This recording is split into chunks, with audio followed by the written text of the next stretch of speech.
Welcome to Sports. My name is Greg Dorman, and this is Rally Notes.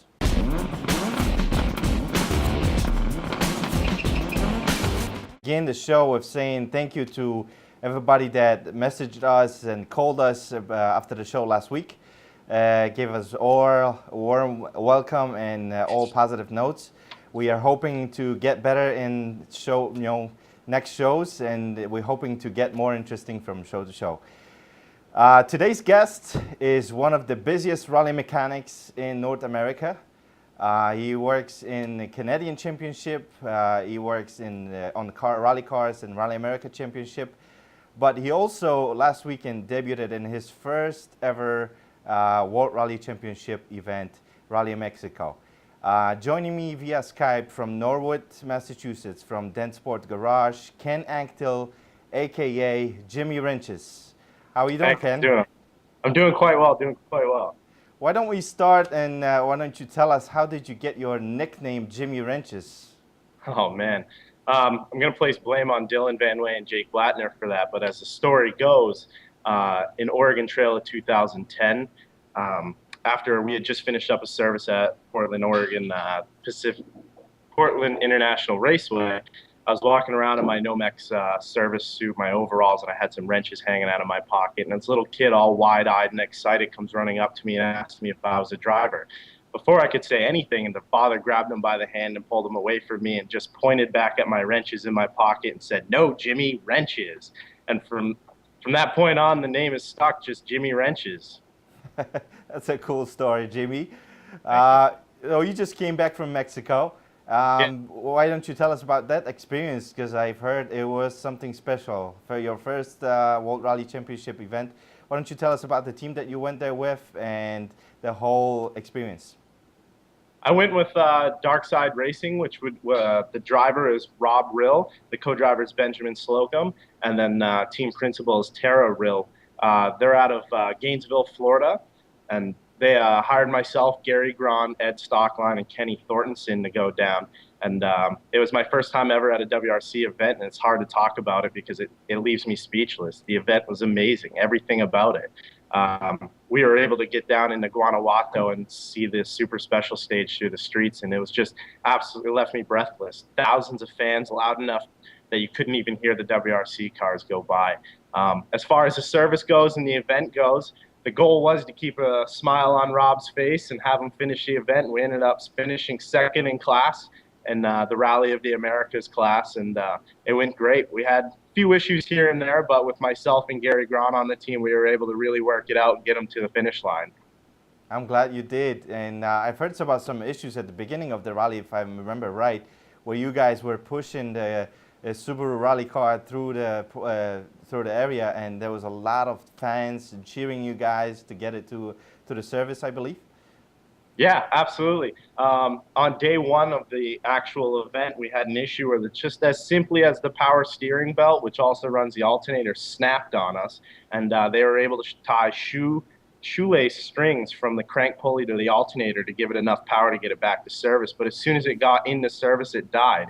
The thing about Mexico is, though, if you're not an FIA car like us, you're servicing on the back side of the building. So you have to go through the entire inside of the polyforum and out the back side. So when the car doesn't have power, the team was left to push the car past the thousands of fans in M Sport and Citron Mechanics, just sitting there watching you and cheering you on as you're pushing your car dead through the polyforum in front of thousands of people. So it was an experience of a lifetime. And once we got it back out the other side, we had about 30 minutes, and we were able to get a power steering alternator belt back on that. And it was an effortless service for so much work to get it through the polyforum. Looking forward to go back? Oh, absolutely. I can absolutely recommend it to anyone. I had friends that told me they'd do the event for free again, and I completely agree. It was a life-changing experience to be down there. It was unbelievable. Awesome. Now let's talk about the Rally America series. I believe we are seeing in the background the car that you are working on in the Rally America series, and that's, I believe, Lachlan O'Sullivan's car. Yep. The car behind me is Lachlan O'Sullivan's number 90 car. His co-driver is Scott Putnam. They're going to be competing the entire season in the SP class. This is Robin's first time competing since 2003, an entire season. Before this, he's He's been running Dodge Neon SRT4 in the Max Attack series, but this year he's upped it to four-wheel drive, all-wheel drive, and he's gotten a lot of support from Rally Tire, Lucas Oil, Morris Subaru, Subaru.net, and Lost of Tires to come out and really put forth. So he's certainly going to be he's going to be a threat out there, and we hope that the other teams take notice because we're going to bring a lot of power out there and see what we can do. But this is not only the only car in the team. There's also other cars in the team. Why don't you tell us about the other cars? I believe this is like besides the Subaru Rally Team USA, I think this is the biggest team in US, biggest privateer team, if you want to call that. Why don't you tell us a little bit about the other two cars? Yeah, this is, if you want to call Rockstar a privateer team, they might have been the largest, but this right now is the largest privateer team because we have Lachlan in his number 90 car, and then we have Brock Tugalu and Kerry Wagner. Wilbur, they're in a Mitsubishi Evolution 8, and they're also supported by Rally Tire, but they're getting additional support by Saubelt, Pirelli, and Drenth gearboxes. So then we have a third car, I guess you can call it on the team, but it's going to be Ramana Lagaman and Chrissy Beavis. They are currently seeking sponsorship, but all three cars are going to be run by Densport Garage out of Norwood, Massachusetts, and they've got a huge operation and a lot on their hands to make sure that all three cars can finish in the overall top 10 like we believe they can. Oh, I believe so too. I mean, your team has one of the strongest drivers out there, and the cars are really, really top notch. You also worked on some cars, rally cars in the Canadian series. Can you compare the two series, the Rally America series and the Canadian Rally series, from like a rally mechanic point of view? The cars are all the same. No matter where you are, you're going to have to compete against Antoine Lestage, who is certainly not an easy person to compete against. From a servicing standpoint, though, Beta Chaleur is really the only place that you'll find a central service through all the days of the event. Everywhere else on both sides of the border, you're going to have to travel to different spots during the day or maybe during the event. In the end, you know, the cars break down to the same. They're all same pieces on the U.S. side and the Canadian side. The services tend to be slightly shorter in Canada versus the U.S., whereas in the U.S. you might have a longer service, but there might be less of them during the event. In Canada, they might be shorter services, but you get more services during the event.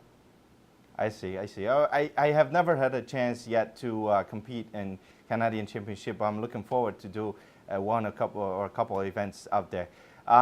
We're going to be talking about Rallycross series in US in a little bit. Why don't you tell us, what do you think about the whole series, about bringing this new to United States sports on this side of the ocean? It's going to be incredible. This is a great year for rally and rallycross in North America. A lot of things are going on. There's a lot of interest into this new global rallycross series. A lot of people are coming out. You're going to get a lot of top guys from Europe, and you're going to get a lot of top guys from the States. Everyone's going to be gunning against each other for this global rallycross series. It's I hope to see some big things from the U.S. guys, and probably Pat Morrow is going to come out. A lot of guys, Reese Millen, are going to be out. So it's going to be a lot of interest, and I really hope it breaks down to the Europeans going after it against the U.S. guys. And, you know, a little bit biased, but I hope the U.S. guys really pull it out in the end. Oh, I do hope so too. I do hope there's going to be a couple of surprises this year, and then the series is starting very soon because the first event is March 25th. Ken, I would like to thank you for joining me tonight's show. All the best in all your future rally endeavors, and you know, I hope to see you on the West Coast at Olympus Rally. You certainly will. You'll see me and everyone else from Densport Garage. Thank you very much. Appreciate it. No problem.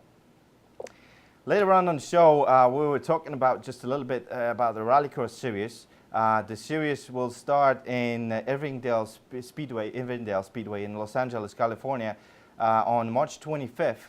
And then it will go on to Old Mill Rally Park in Seattle, Washington as the second round of the championship. And then it will move over to Pikes Peak Raceway in Colorado Springs, Colorado. Those three events will, the best drivers out of those those three events will qualify the top 12 to go into X Games, which is going to be July 31st in Los Angeles, California. Couple of the drivers that are getting prepared for the series and are really hoping to get into X Games are Hyundai drivers. I'm talking here about Rhys Millen, that built just for that series a special car, Hyundai Veloster, and he's going to have another guy with him, Robbie Madison. He was also a Red Bull motocross rider. But the thing in that team is that new car, very aggressive looking, very new to American soil, Hyundai Veloster. And we have just a video of that car just being revealed before the Chicago show just a couple months ago. And why don't we take a look at it?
This was Rhys Millen playing in his creation somewhere in the desert. I'm really looking forward to see that car on the Rallycross Series, and this is called Global Rallycross Series, the first 3 events leading up to the X Games.